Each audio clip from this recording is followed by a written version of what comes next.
पुण्यात्माओं, इन सदग्रंथों का दूध सा काट दिया कति दास ने परमात्मा की कृपा से।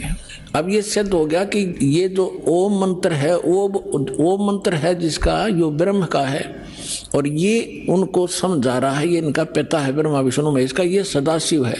इसको काल रूपी ब्रह्म भी सदग्रंथों में भी कहा है, परमेश्वर ने भी कहा है। अब श्रीमद् भगवत गीता अध्याय नंबर 8 के श्लोक नंबर 13 में भी गीता यही ज्ञान दे रहा है और कह रहा है मेरा एक ओम मंत्र है। ये देखिएगा गीता अध्याय नंबर 8 का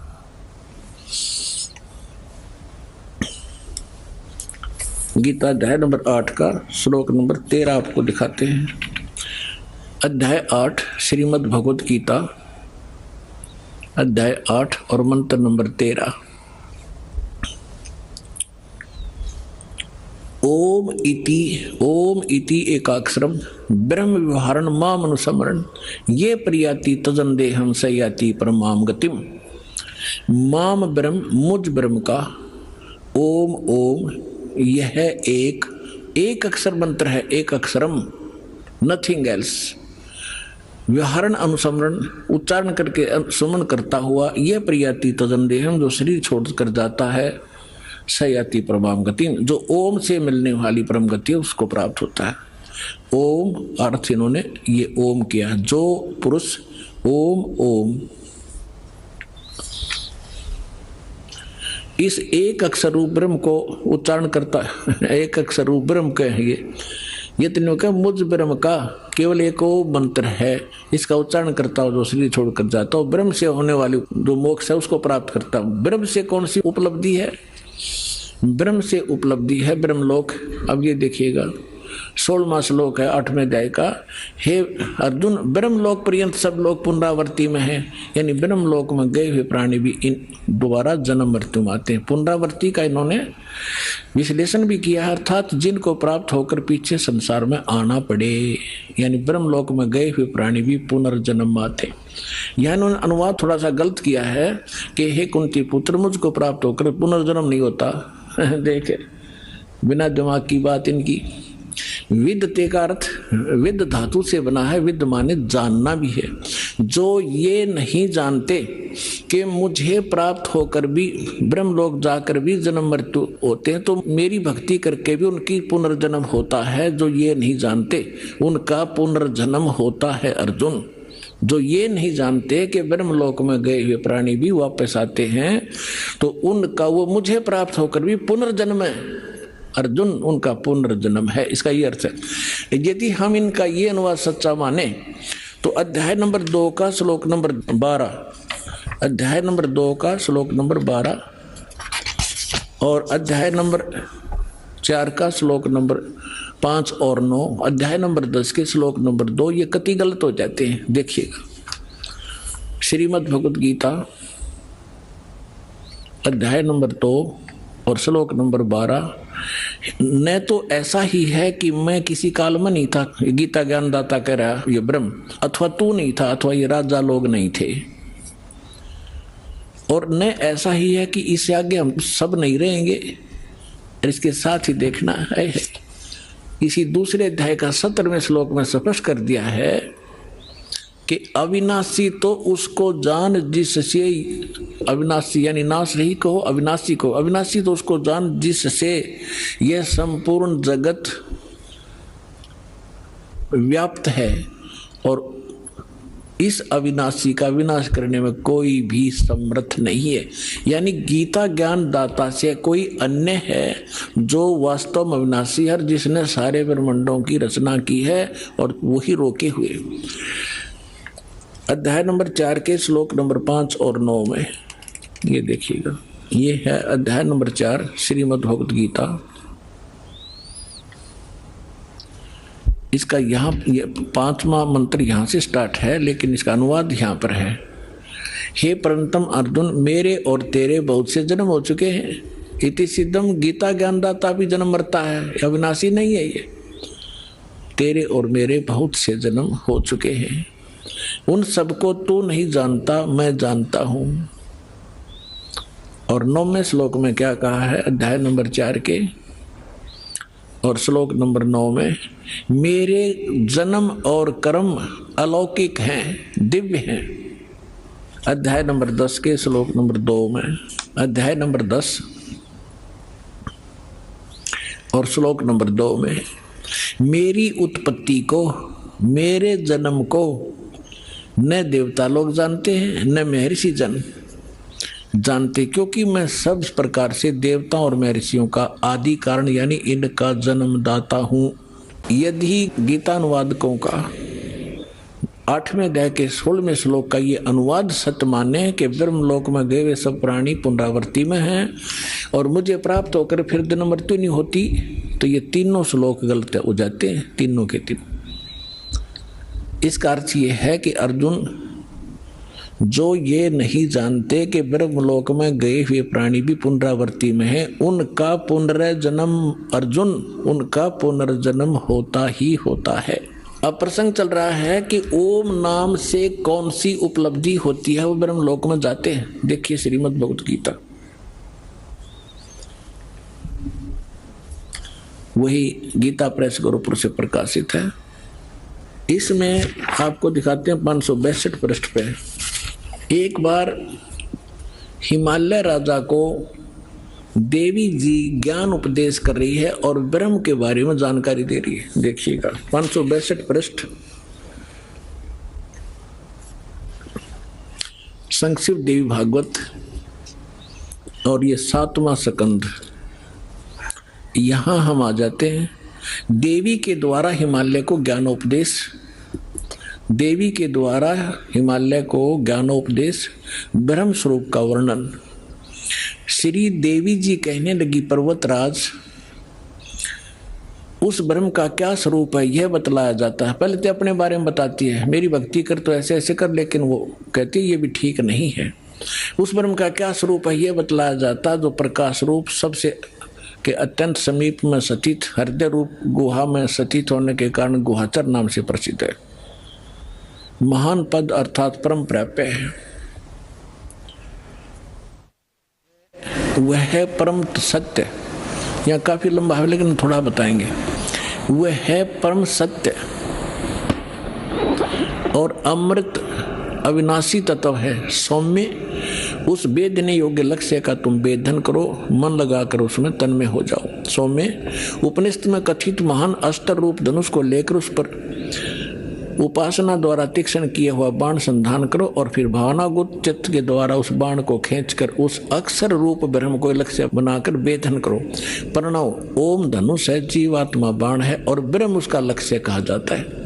यानी जीवात्मा को ओम का जाप करके ब्रह्म के पाने का ही प्रयत्न करना चाहिए। इसका सिद्ध, ये सिद्ध है। उस एकमात्र परमात्मा ही को जानो, दूसरी सब बातों को छोड़ दो। देवी कहती है मेरी पूजा भी मत करना, केवल उस ब्रह्म की पूजा करो, केवल ब्रह्म की पूजा करो।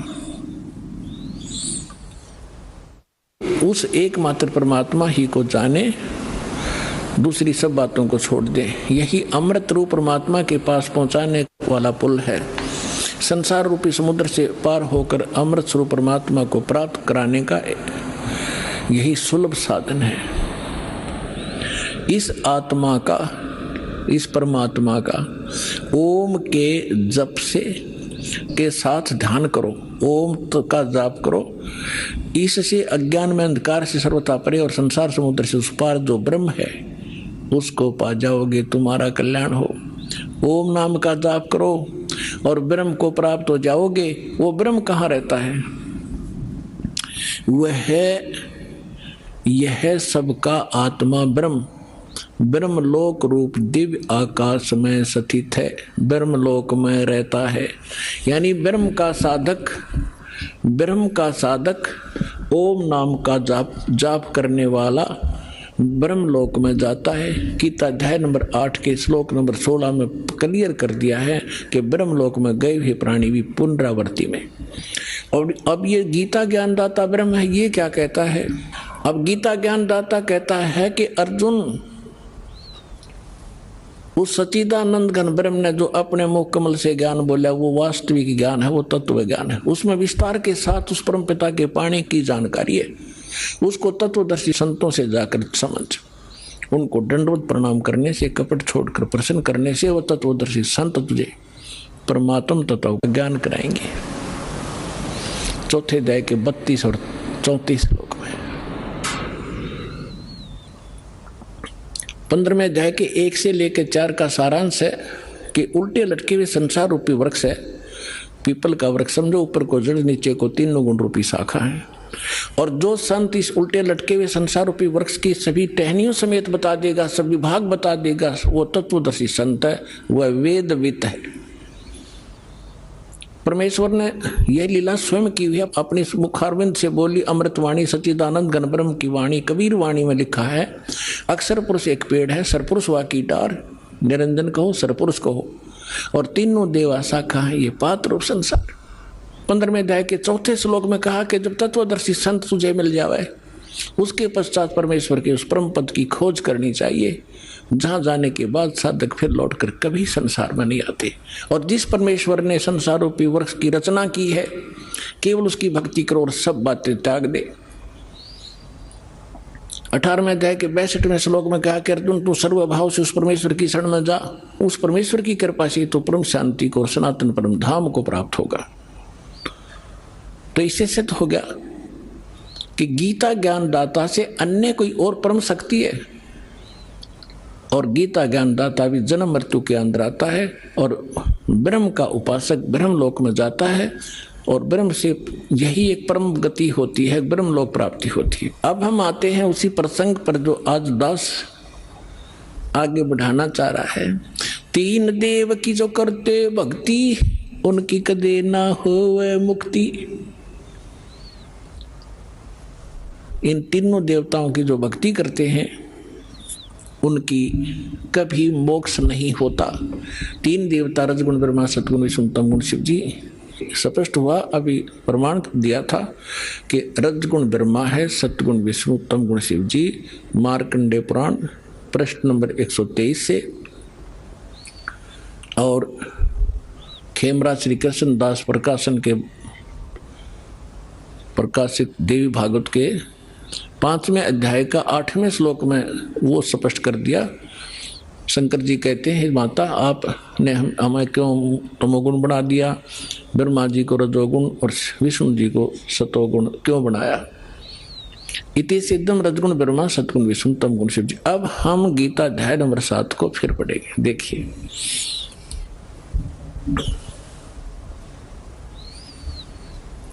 अब हमने यहां तक पढ़ लिया इसको। अब ये क्या कह रहे हैं कि देखिएगा, अध्याय नंबर 7 का श्लोक नंबर 2, मैं तेरे लिए इस विज्ञान सहित तत्व ज्ञान को पूर्णतः कहूंगा, जिसको जानकर संसार में फिर कुछ भी जानने योग्य शेष नहीं रह जाता। फिर ये तीसरे में बता दिया है कि हजारों मनुष्यों में कोई एक मान सिद्ध है, मान भगवान प्राप्ति के लिए हजारों को एक आधा कोशिश कर रहा है भगवान पाने की, ना को केवल तो फॉर्मेलिटी करते हैं। और यत्न करने वालों में भी कोई एक आधा ही मुझ तक पहुंचता है, इसका ये अर्थ है कहने का। और जो मुझे तत्व से जानता है। अब प्रमाण है, जैसे दास बहुत बार सत्संग में सुनाता है कि ये स्वर्ग का राजा इंद्र एक बार मार्कंडेय ऋषि तपस्या कर रहे थे, उसने अपनी पत्नी भेज दी और फिर भी वो टस से मस नहीं हुए। फिर स्वयं इंद्र पहुंच गया कि ले मार्कंडेय जी, तुम इंद्र का राज ग्रहण करो, हम हार गए तुम जीत गए। लेकिन मार्कंडेय ऋषि ने कहा था कि मुझे तेरे इंद्र की राज की आवश्यकता नहीं, मैं तो ऐसे स्थान पर समाधि लगा रहा हूँ ब्रह्मलोक में। और इंद्र को कहने लगा कि आजा, तुझे ब्रह्मलोक का सैल करा दूं, वो ज्ञान बता दूं, त्याग दे इस इंद्र के राज को। वो केवल इसी ब्रह्म को ही तत्व से जानता था, इस ब्रह्म को ही फाइनल मान रहा था कि ये पूर्ण परमात्मा है मार्कंडेय ऋषि, तो उसने वही सेटिंग थी। तो ये कहना चाहता है कि जो मुझे ही फाइनल मान रहा है, तो मेरी भक्ति करता है, वो भी हजारों में कोई एक आधा, नहीं तो नीचे के देवी देवताओं तक सीमित है लोग। ये सारा इस 7वें अध्याय का ये निष्कर्ष समझ लेना। फिर आगे देखिएगा, इसी 7वें अध्याय का ये 4था और 5वां श्लोक आपको बता, ये पृथ्वी जल अग्नि वायु आकाश मन बुद्धि अहंकार भी इस प्रकार ये 8 प्रकार से विभाजित मेरी प्रकृति यह तो जड़ प्रकृति है अपरा, और हे महाभाव से दूसरी जिसे सारा संपूर्ण जगत धारण किया जाता है, मेरी चेतन प्रकृति जीव रूपा ये चेतन प्रकृति समझो। अब छठे में कहा है ऐसा समझकर संपूर्ण भूत सभी प्राणी इन दोनों प्रकृतियों से मैं संपूर्ण जगत का प्रभाव अर्थात प्रलय का कारण हूँ, इनका जन्म और इस सब का मैं ही कारण हूँ। अब हम यहाँ आ जाते हैं, अब हम ज्यादा ना पढ़े सो देख। सातवें में क्या कहा कि अर्जुन मैं बुद्धिमानों की बुद्धि और बलवानों का बल हूँ, संपूर्ण प्राणियों का सनातन बीज मुझको जान, और बुद्धिमानों में बुद्धि तेजों का तेज मैं ही हूँ। और 11वें में क्या कहा है कि हे भरत श्रेष्ठ मैं बलवानों का आसक्ति और कामना से रहित बल अर्थात सामर्थ्य हूँ। कहने का भाव ये है कि मैं बलवानों का बल और बुद्धिमानों की बुद्धि इनकी मेरे हाथ में है। जैसे महाभारत के अंदर अर्जुन को बल दे दिया, ना जाने कितनी हत्या कर डाली, और जब श्री कृष्ण जी का वध कर दिया एक शिकारी ने और सारे यादव लड़के मर गए कट के जमुना के किनारे पे, तो फिर अर्जुन सभी गोपियों को लेकर आ रहा था द्वारका की सभी स्त्रियों को कृष्ण जी के आदेश अनुसार। उसके पास वही धनुष था जो महाभारत में उसने करोड़ों जीव मार दिए थे, और रास्ते में बिल्लों ने पीटा, सारी कुछ औरतों को भी ले गए घसीट के, उनके गहने तोड़ ले गए, लूट ले गए। अर्जुन खड़ा खड़ा कांपा, उसका हाथ नहीं उठा।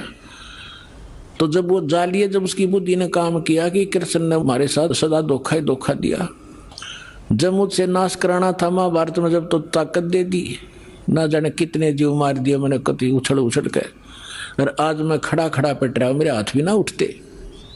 तो यहाँ परमात्मा कहता है तुमने नंबर गलत मिला रखा है, तुम श्री कृष्ण को दोष दे रहे हो। श्री कृष्ण दोष ये नहीं था, ये काल है सारा जड़, इस बीमारी की जड़ ये काल है, ये करवा रहा है। ये खुद कहता है बुद्धिमानों की बुद्धि और बलवानों का बल मैं हूं। श्री रामचंद्र जी की सीता उठी विष्णु जी की, अब उसने खुद नहीं मालूम सीता ने कौन उठा ले गया, बुद्धि ऑफ कर दी। जब पार्वती ने ये कहा शंकर जी से कि मैं इसकी परीक्षा लूंगी, आपको ये विष्णु जी है भगवान है, वह परीक्षा लेने आई सीता रूप बना कर, जब उसकी बुद्धि ऑन कर दी काल ने और तुरंत पहचान दी कि तो आप तो दक्ष पुत्री माया हो, और अपनी पत्नी का पता नहीं कौन उठा ले गया। उसने तो हनुमान जैसे चारों तरफ घूम कर ढूंढ के लाए और उधर पार्वती पहचान ली। तो कहते बलवानों का बल और बुद्धिमानों की बुद्धि मैं ही हूं। अब ये है निष्कर्ष इस गीता जी के ज्ञान का। ये मारा करते सट्टे गीता जी का सार, तू क्या लाया था, तू अजन्मा है, जीव तो मरता ही नहीं, बस ये सार है, खाक सार था यो। अब 7वें अध्याय का हम आपको 12वां श्लोक सुनाते हैं, समझाते हैं। गीता अध्याय नंबर 7 का श्लोक नंबर 12 में कहा कि और भी जो सतोगुण से उत्पन्न होने वाले भाव हैं और जो रजोगुण से तथा तमोगुण से उत्पन्न होने वाले भाव हैं, उन सबको मुझसे होने वाले हैं ऐसा जान, परंतु वास्तव में उनमें मैं और वे मुझ में नहीं हैं। अब ये क्या कहता है कि जो भी हो रहा है रजगुण ब्रह्मा से उत्पत्ति, सब जीव विवश हैं संतानोत्पत्ति करने के, इनके बस की बात नहीं।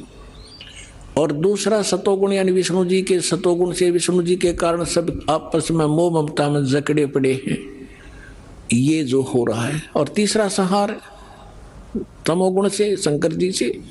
ये कहता है इसका निमित्त मूल कारण मैं ही हूं, पर मैं इनसे बाहर रहता हूं। परमात्मा ने बताया था कि इस काल को 1 लाख मानव शरीरधारी प्राणी नित खाने का श्राप लगा हुआ है, जिस कारण से ये अपने तीनों पुत्रों को इसने गुणयुक्त कर दिया, एक गुणयुक्त। अब इनके बस की बात नहीं, इन गुणों को ये ना रोक सके। जैसे मिर्च में गुण बना दिया मुंह जलने का, तो वो चिरचिराहट उसका गुण है, तो मिर्च के बस का कोई ना, उसने गुण खत्म कर लिए।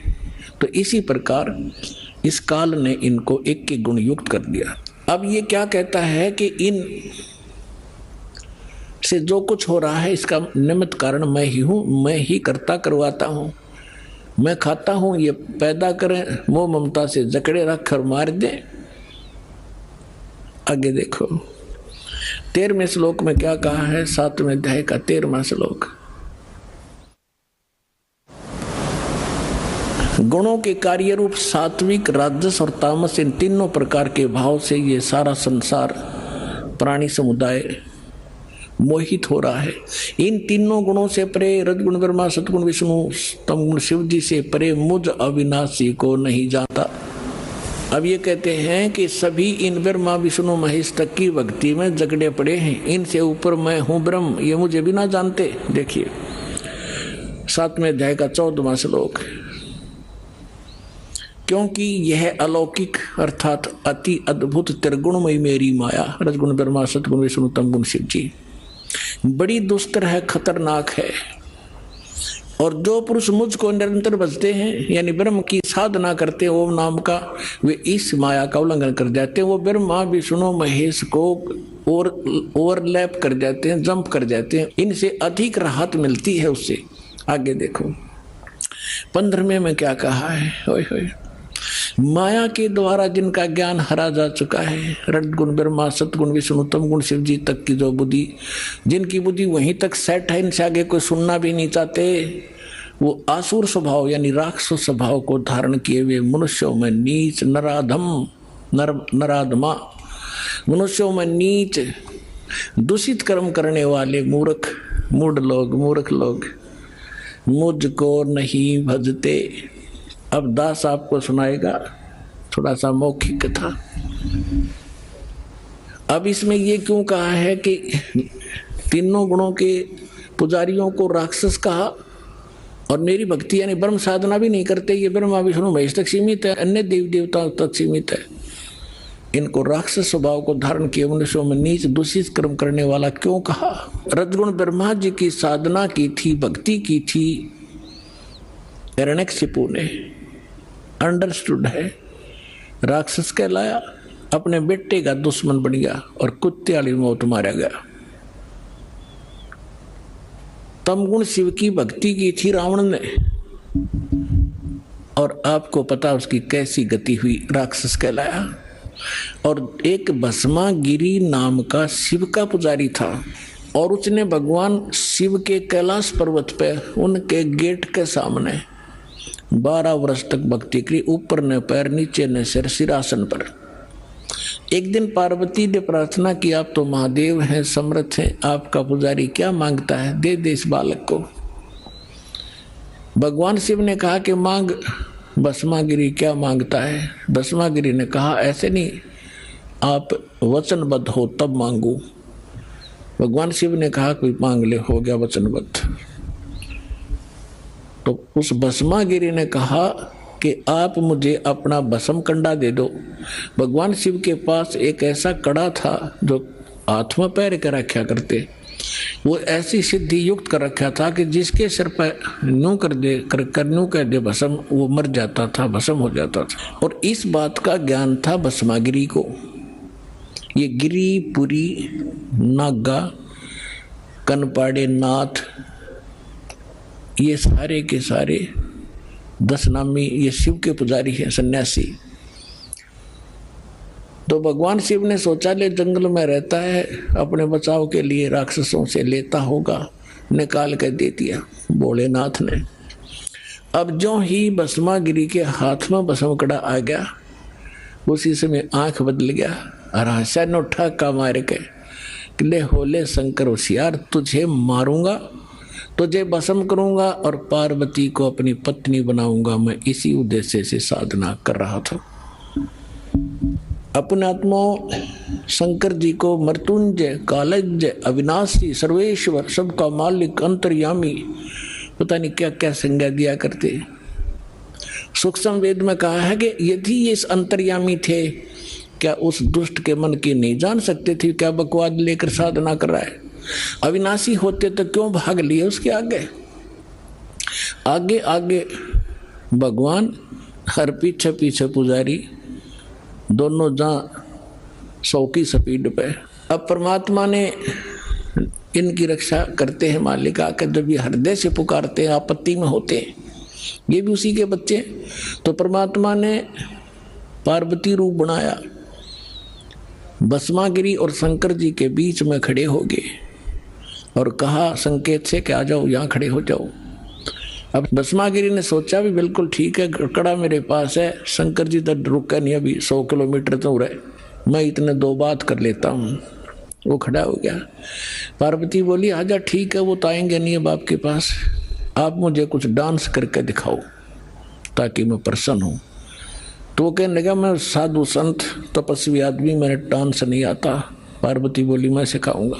भगवान बोले पार्वती रूप में कि चलो मैं सिखाता हूँ, इस हाथ को ऐसे कर, इस पैर ने ऐसे करो, ऐसे करो। जब ऊपर करवा लिया ना, जिस हाथ में कड़ा लिए रहा था और कह दिया भस्म, रिमोट दबा दिया उसका, भस्मा गिरी, भस्म हो गया। उसके बाद वो भस्मा असुर कहलाया, भस्मा राक्षस। फिर कड़े को लेकर भगवान शिव का दिल डटा।